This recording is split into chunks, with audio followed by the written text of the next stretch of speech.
Did you know India had its own coffee version of James Bond? His name was Budan.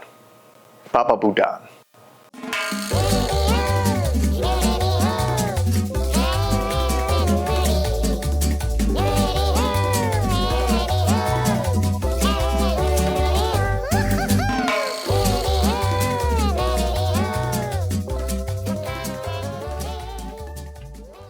India has always been a land of incredible diversity. Its people, its culture, its flavors. And when it comes to beverages, most people instinctively think of tea. Chai, to be exact. Chai actually means tea, so when you order a chai tea latte, you're really asking for a tea latte. And I think that's funny. Anyways, it remains one of the most beloved beverages in India, served in tiny roadside stalls, fueling conversations and long train journeys with its fragrant spices and comforting warmth. And that's fair. India and tea have a long, complicated relationship, thanks to a certain group of colonizers who thought, what if we just took an entire subcontinent and made it about afternoon snacks? But India's beverage story is far more complex. Beyond the tea gardens of Assam and Darjeeling, yes, those are places, there lies a rich and lesser known legacy: coffee. Specialty coffee, to be precise. Deep in the southeastern hills, nestled among lush greenery, lies one of the most important specialty coffee labs on the planet.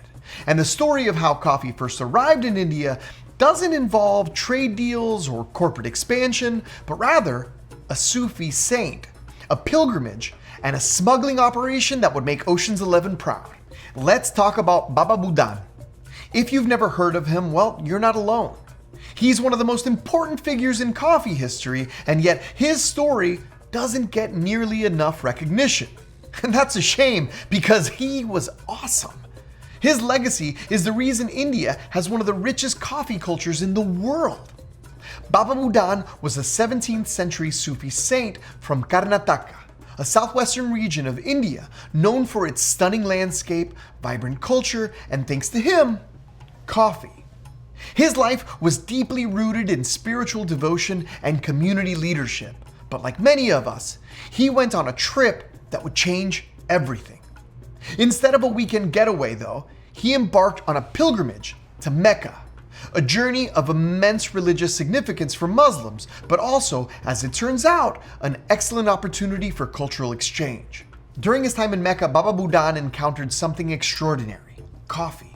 Coffee wasn't just a drink, it was the social glue holding everything together, fueling debates, business deals, and probably a few questionable life decisions. Its popularity was undeniable, and its impact profound. Baba Budan knew immediately that coffee had to become part of his homeland's story. But there was a problem. Coffee cultivation was tightly controlled by Yemen, which held a virtual monopoly on its trade. The export of raw coffee beans was illegal, and traders were carefully monitored to ensure no viable seeds left the region. Fortunately for Baba Budan, being a high-level cleric gave him access to spaces and people that most others wouldn't have been able to reach. Whether it was through his spiritual connections, persuasive charm, or just sheer determination, he managed to procure the precious beans. Some stories suggest that he cleverly adhered them to his body, hiding them under layers of clothes, while others claim he tucked them into the seams of his robes. However he did it, he smuggled 7 coffee beans out of Yemen and into India, risking serious consequences for his love of coffee. Upon returning to India, Baba Budan planted these precious beans in the lush hills of Chikmagalur, now famously known as Baba Budan Giri. The climate, the soil, the altitude, well, it was a perfect match, and soon those 7 beans turned into flourishing coffee plants. And just like that, India's coffee story began. Now, here's where things get even more interesting. Coffee wasn't just another crop, it was a game changer. It broke Yemen's monopoly, opened up new opportunities for Indian farmers, and eventually turned into a thriving industry that would grow for centuries to come. Before long, the Chikmagalur Hills became the cradle of Indian coffee cultivation, setting the stage for an industry that would stand the test of time. despite numerous challenges along the way. Now, enter the British.